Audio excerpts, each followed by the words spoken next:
What's up, everybody? Welcome back to another episode of Feed the Beast Infinity Evolved Expert Mode. Oh yeah, guys. So we're here in the Gory world. Yeah, and I was just checking on some things here. As far as their UU matter, we still have not gone through our first UU matter bedrockium drum. We're almost gone through it. We only got 6,000 buckets, well, 6.2 thousand buckets remaining. But yeah, we still haven't touched this one yet.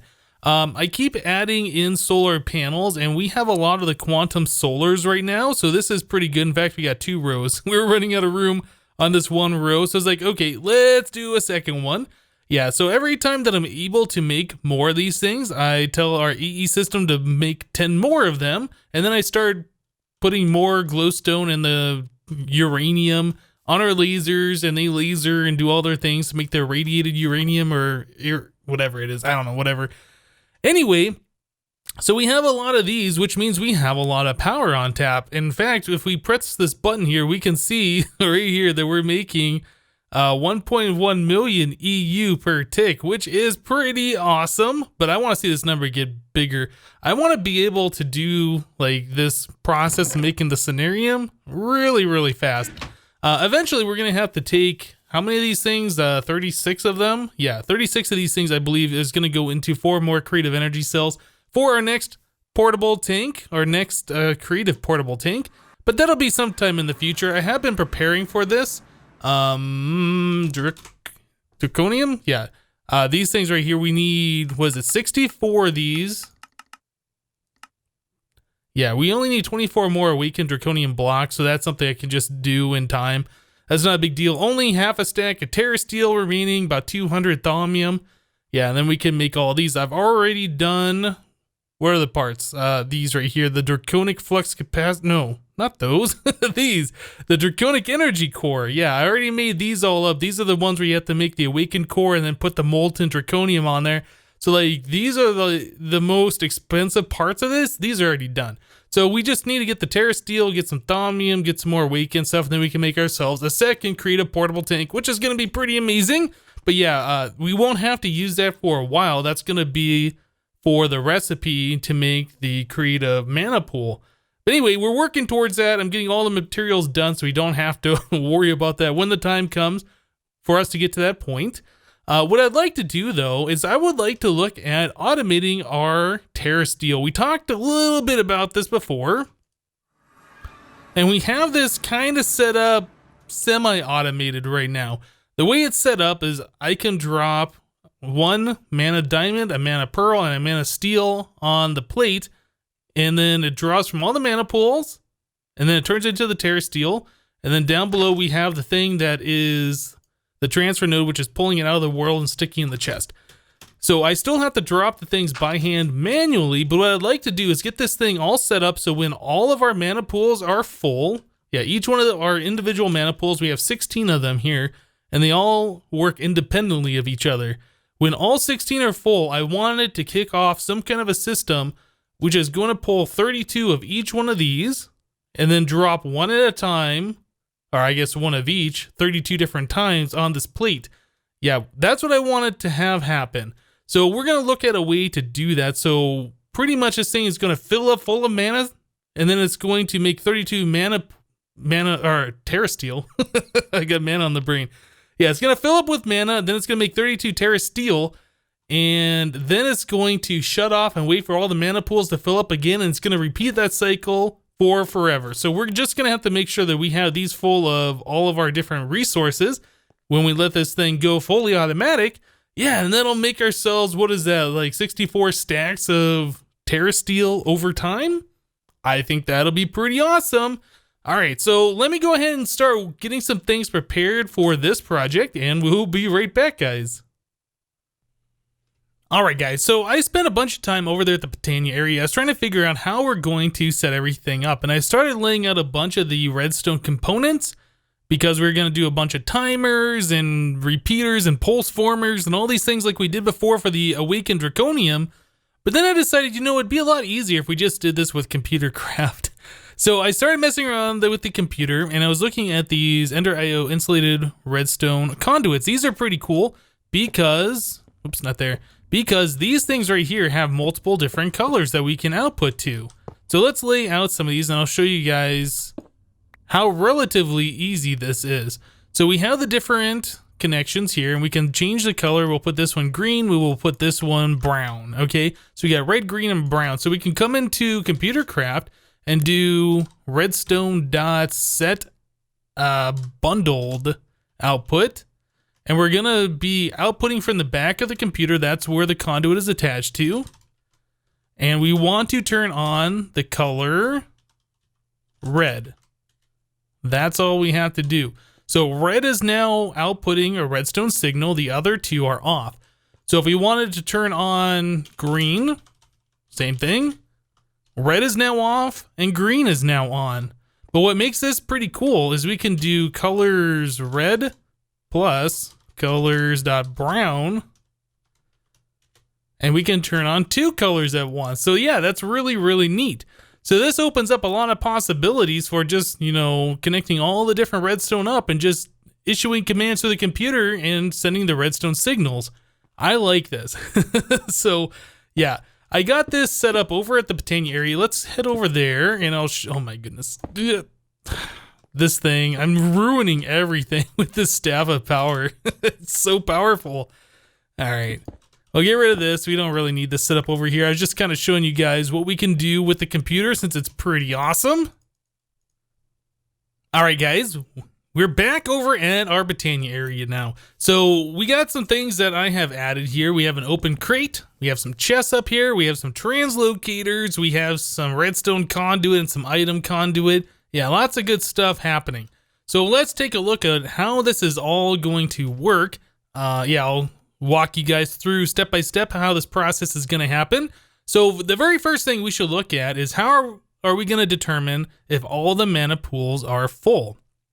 Well, we have set up right here for each individual unit a comparator underneath each mana pool, and that's comparing with the level 15 signal. So when the mana pool emits a level 15 through the comparator, and it compares with this 15, it emits a redstone signal. So that redstone signal is being sent through this repeater into this redstone conduit, which goes up and powers the dropper up above, so it stops dropping blaze rods when the mana pool is full. So that's the way this is all working. So when this redstone conduit is powered, this one is full, and same thing with this one and this one and this one. So if we wanted to see if all four of these are full and all four of these are connected, how would we do that? So yeah, like this one, say this one's off, this one's off, this one's off, and this one is on. And if we had all four of those connected, they would all say that they're on because this one is on.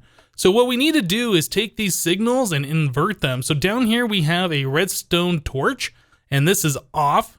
So this redstone conduit down here is off. So when this conduit down here is off, it means all four of them in this line are full. All right. If one of these becomes empty or it needs to fill up a little bit, it'll turn this torch on, this conduit will turn on, and then we know that one of these is needing to be filled up, so we're not all full. So that's the way this is working. So we have a row like that, row here, and finally a row down here. So basically, if any one of these loses some mana, this redstone conduit down below will turn on, and we will know that not everything is full, and we will wait. All right, so those are all connected over here to this redstone torch. When this redstone torch is on, it means that all of the mana pools are full. Yeah, it's kind of complicated trying to think about this and get it all set up, but just trust me, it works. So this computer right here, let's do edit auto TS, auto Terrasteel. We got a lot of code here. So the way this program is going to work is the first thing we're going to do is run this init function. Basically, this just turns off all redstone output on the back. It sends the back to 0, so it no longer sends a redstone signal. Then we're going to run through the main loop of the program. So what this is going to do is I'll put some debug code that I left here. Let's get rid of this. We don't need that. So the first thing it's going to do is going to check the mana pool level. And then what that's doing is just looking at that torch on the side of the computer, this one right here. And it's just saying, hey, if we got a redstone signal at level 15 on the right side of the computer, let's say that is true. So this function, if we have that torch on, it'll jump into here and do this code. So we're going to take items from the barrel. So what that means is we are going to pull the items from these barrels. We're going to turn on this redstone signal right here and turn this retriever on. So it's going to pull 32 items out of each one of these barrels. All right.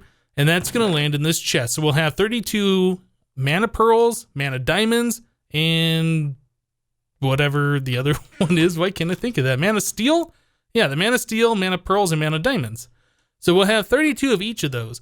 It's going to turn on this redstone signal for about 10 seconds. I don't know if that's the exact time we need, but that's just going to make sure it has time to pull out of each one of these and time to fill up into this chest.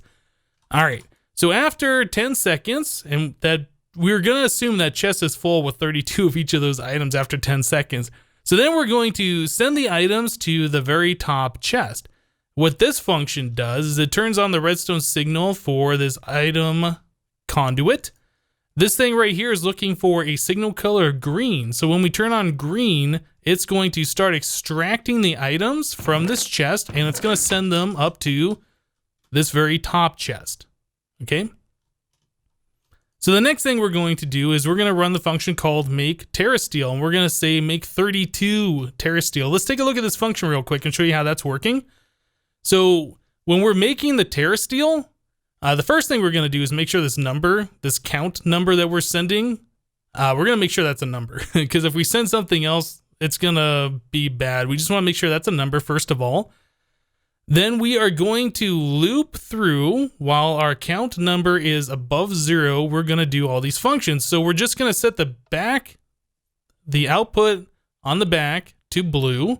We're going to wait a second. Then we're going to turn the output on the back to purple. Then we're going to wait 5 seconds. We're going to take one from the count number, and then we're going to loop again. All right, so it's going to do that 32 times. So we're just alternating between blue and purple. That is all we are doing. And then up here, we can see we have blue right here, and then we have purple here. So it's going to take the 32 of each one of these. It's going to send the redstone signal here, and it's going to just put one of each of those items into this chest. And then when purple turns on, it's just going to take all of the items from purple and drop them. All right. So that's pretty much how this is working. My magnet's off. We should be able to see this work. Let's go ahead and save it. Exit. Auto TS. Auto Terrasteel run. So we are turning on the redstone signal here. We have 32 of each of those. Then after 10 seconds, it's going to send the items up here to this chest. There they are. And then it's going to start alternating between blue and purple. Maybe. There it is. There's blue, there's purple. They all three drop. There's our Terrasteel. And then it waits 5 seconds and does that again.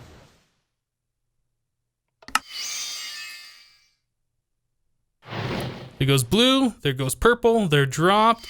There's Terrasteel. Blue, purple, drop, Terrasteel. Awesome. So we are now fully automated here. Once this does it 32 times, all the mana pools are going to be pretty much empty. It's going to wait until that redstone torch next to the computer turns back on. Oh, wait a second. Maybe I have... Oh, you know what? I don't think I set that to a strong redstone signal. Let's take a look at this real quick. Aha, yeah, that needs to be set to a strong redstone signal there. This torch is now off, so this computer program won't work again until this torch turns back on. That was a good catch. I didn't even think about that one. Okay, so now we can see over here, these mana pools, they're not 100% full, so this redstone conduit is off, which turns these torches on, which sends power to these redstone conduits. Yeah, and that's why this redstone torch is off, because those conduits have power, so the redstone torch is off. Once the conduit loses power, the redstone torch will turn on again, and this computer will run this program once again. So, fully automated Terrasteel? Yep, that's what we got right now. As long as the barrels have the equal amount of items in there, the mana steel, the mana pearls, and the mana diamonds, it's just going to continually do this until we're out of those items. And yeah, that's going to be pretty awesome. So now we can walk away from our Terrasteel, come back, and get stacks and stacks. The only other thing we could do to make this better is to make it automatically fill up, you know, the Terrasteel, the mana pearls, and the mana diamonds. Yeah, we could do that. I think we're gonna wait a little bit, if we're even gonna do that, but I think we're gonna wait until we get to the point where we can do the Alfheim portal or whatever that is, and get some upgraded bits and pieces for Britannia. But for now, I'm pretty happy with the way this has turned out. Yeah, we can just make 32 Terrasteel at a time. How many are we at right now? We're at 24. 25. This is so awesome that I don't have to do this by hand anymore. Alright guys, so it is now time to do our first infusion crafting. What we're doing right now is we're melting down some of these ethereal essence. This is the permutatio, I think is how you say it, the recycle icon one. Anyway, yeah, we are melting those down. We needed some of this for our next infusion crafting, or I guess our first one. Yeah, so we need the Machina, this one, the magic one, and Ordo. So we have all 4 of these ready to go. We need those to do this Essentia provider, and what this is going to allow us to do is pull aspects directly, or I guess Essentia directly from our AE network. So this is something I'm very interested in getting. Yeah, so we have an Essentia provider, so we need some water shards, Salus Mundus, diffusion core, coalescence core. Do we even have those? Can't remember. No, you know what? Those are ones we have to do over here. So let's make ourselves a diffusion core. What are we missing? We are missing an annihilation. That should be on autocraft, so we can tell our system to make us one of those. Make ourselves one of those. There we go. So we have the diffusion core, and now the other one we wanted was the coalescence core. No, I gotta be on this one. So the coalescence core is basically the same thing, except it's an order shard with a formation core. All right, so we have those 2 bits and pieces. The other items that we needed, 2 water shards and 2 Salus Mundus, and then 2 filtered essentia tubes. Do we have filtered? We have valves? No, we don't have the filtered essentia tubes. Okay, hold on a second. What was that called? Click for research. Okay, so we just need a tube with a V filter. So we have 2 V filters. Yeah, look at all these hoods we're getting. Hey, you guys said that I should filter those out into that chest. I'll probably end up doing that. So we needed 2 of those and 2 tubes, I think is what it was. So we can stick these down here, this plus this. And are we out of aspects? Yeah, we have to go over to our mob farm.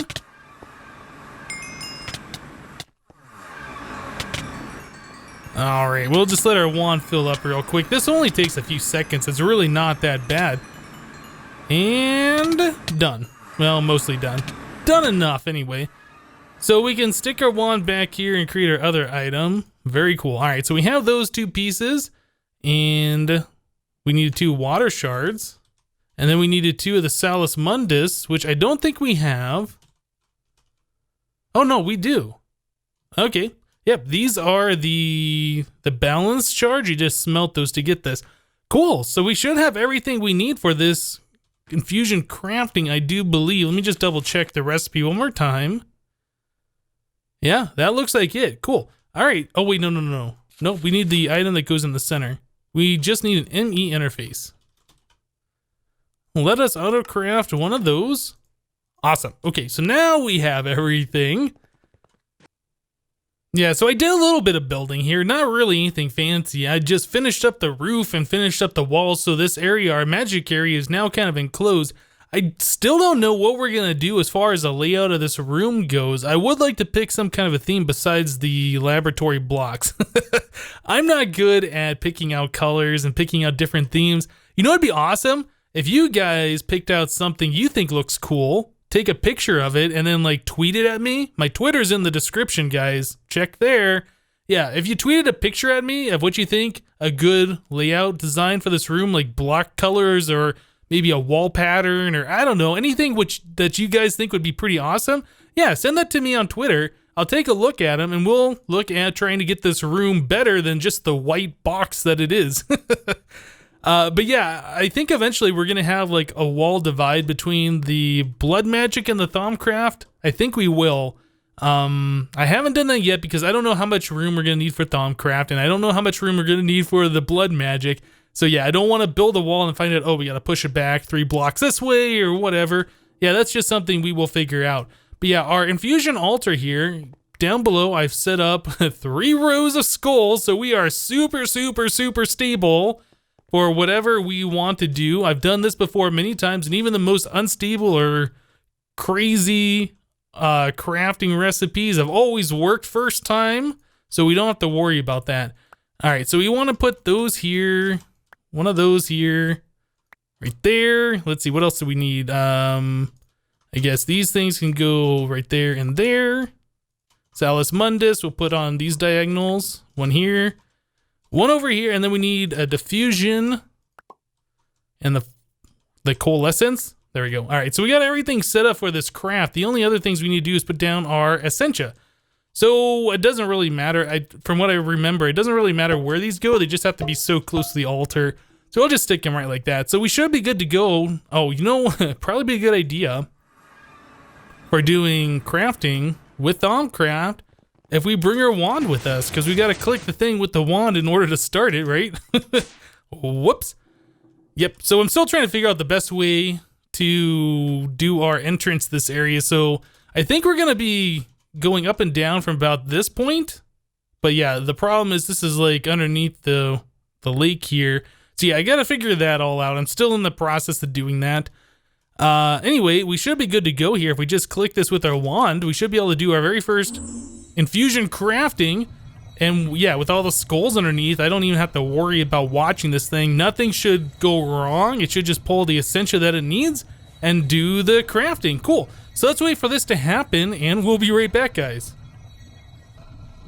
All right, just sucking the last of the items here, and it should be done. This was a minor instability, so even if we didn't have all that stuff set up underneath, it probably would have worked. But yeah, that's just going to make sure it's super, super safe. So there we go, Essentia Provider, awesome. So what we're going to do is we're going to set this little fella probably right here. I think so, that seems like a good spot for it. We're going to have to dig out some of these skulls. We'll probably just go straight down right like this, put our Essentia Provider there. Yeah, and we'll bring some cables down. I don't know. I got to dig myself out of here. I'm trapped. Yeah, we'll probably just bring the cables down. So we'll lose that little bit on the stability or whatever of this, but it's really not that big of a deal. So yeah, we'll bring the cables down right like this, and then we got to get our P2P thing, which should be on the other side of this wall somewhere. Well, not really the P2P, but this is the cable. Yeah, we got to hook up the P2P for this, get that connected right here, and yeah, we will be able to do our Essentia crafting, or I guess our arcane infusion or whatever, directly from our AE system, which is gonna be super awesome. Whoops! Sorry about that, guys. Yeah, we did not make the arcane infusion provider thing. We made the Essentia provider. That's a provider that will allow us to do the auto crafting of like our thaumium and things like that. Yeah, we have to do a different recipe. The infusion provider, this is the one that we want. This is the one that's going to provide for the infusion crafting. Yep. Whoops, my mistake. It's kind of the same recipe, almost the same things. We need these Essentia mirrors though. Yeah, and that's some iron ingots and a mirrored glass and an ender pearl on the arcane infusion. So the mirrored glass we can get from a quicksilver. Yeah, just 10 ignis and 10 earth from our wand. So yeah, we can go ahead and make those pretty quickly. I did put in some applied energistics terminals over here, and these are all green because they are on green cables. But yeah, we can go ahead and do that. So we needed, what was the items that we needed? We needed to get ourselves quicksilver. Yeah, this is really simple. All right, so wait, hold on. Did that not say that we just get this mirrored glass? Oh, we need mana glass paint. I did not see that. That is very difficult to see right there. Okay, that makes sense. Mana glass paint. Yeah, we have a few of these. We needed that for some other recipe previously. All right, so there's 2 of those. Okay, so that's iron. Yeah, ender pearl, and then we need these different things for the infusion. I don't remember if we have iter. Do we have iter? We do. We do. Yeah, okay. So I just need to get myself some iter. Can't remember now. Iter, Aqua, and the Recycle. Okay, so there's this one. This terminal is so weird. Look, I'm duplicating these items, but I'm not really duplicating them. But yeah, it's so weird to work with. All right, so there's the Aqua. All right, so we have all of these now. We can just lay these fellas down like so and make the correct items this time. So we needed iron. And then ender pearls. Yep. So ender pearl, I think, right there, right? And then we need 3 iron around the other sides. This, and this one. And then in the center, it was one of these mirrored glasses, if I remember correctly. And then I need the wand from over here so we can tell this thing to actually craft. Do it! Alright guys, so we got our infusion provider completely crafted up. Yep, it went flawlessly as expected. So yeah, we now have this and we should be able to do all of our future infusion crafting with the essence from our AE system, which is awesome. So we don't have to worry about these silly warded jars and all of this stuff. Nope. We just got to make sure we have the essence in the system. So we need to make sure that we get the alchemical furnace and the alembics and all that stuff hooked up over here. So we can start taking all of our different things, melting them down, and making sure we have the proper amount of essence in our system. Cool, so that's things we'll work on in the future. I've been working on the blood magic a little bit off camera. So yeah, putting down the tier 1, or putting down the blood altar makes that a tier 1. Putting the ring of 8 around it like we did before makes that a tier 2. And then off camera, I added in more blood runes here to make this a tier 3. Well, that and this glowstone makes it a tier 3, I should say. But yeah, if we wanted to go further, we're going to want a tier 4. And in order to do that, we need the tier 4 blood orb. And yeah, so I made the magician one. That's just thaumium block in the blood altar to make the tier 3. So we got this. That's not a big deal. The master blood orb, though, this is going to require a tier 4 altar, but it also requires an eldritch eye. So I was like, I had to do some research. I have no idea how to get this. If you click on it, it doesn't show there's any recipe or anything like that. So what I found out is that the eldritch eye drops from the eldritch guardian. Oh, what's an eldritch guardian? Well, remember that time we were here in the base, I was doing some Thaumcraft stuff and it got all foggy and there was this like crazy dude over here and I captured him with the soul vial? Yeah. Soul vial, this guy right here, eldritch guardian. That's exactly what this thing is. So we need to get ourselves a powered spawner. I don't remember if we have any of these things that, no, we don't have any. So we need to make ourselves a new powered spawner or take one of the souls out of the old one. I think it's probably just easier to make a new one maybe. Yeah, we need to make ourselves a new one of these anyway. Vibrant alloy. Make ourselves one of these things. Then we can put the eldritch soul, or I guess the eldritch soul vial, whatever it is, into the powered spawner. Then we'll spawn a whole bunch of those and see if we can get ourselves a mob soul from it, because I think that's going to be pretty awesome. Can we make our other one of these? Cool. And we need the machine chassis. We should have everything for that. Of course, we don't have basic capacitors, but we do have them on autocraft, so we can do this action. Awesome. Then one of these. And finally, we need the Z logic thing, which means I need the slice and splice with shears and an axe of some description. Okay, well, let me get the rest of this hooked up. I'm going to make the powered spawner. We'll spawn in a bunch of these things and see if we can get a mob soul. And then hopefully, once we get the mob soul, we can spawn in a bunch of those and get a bunch of the eldritch eyes. I don't know if we need that many of them. I figure that we should probably just go ahead and get the mob soul in case we do. So anyway, yeah, let me go ahead and finish up some stuff here, and we will be right back, guys. These guys are loud. Oh my goodness. All right, so we're gonna be spawning in a bunch of these guys down here. I guess they can't hit me from that far away. It looks like they go a little bit invisible, but they can track me. Yeah, these guys are definitely seeing me and moving towards me, or at least those ones that already have aggro on. So yeah, we're just gonna go ahead and attack these guys.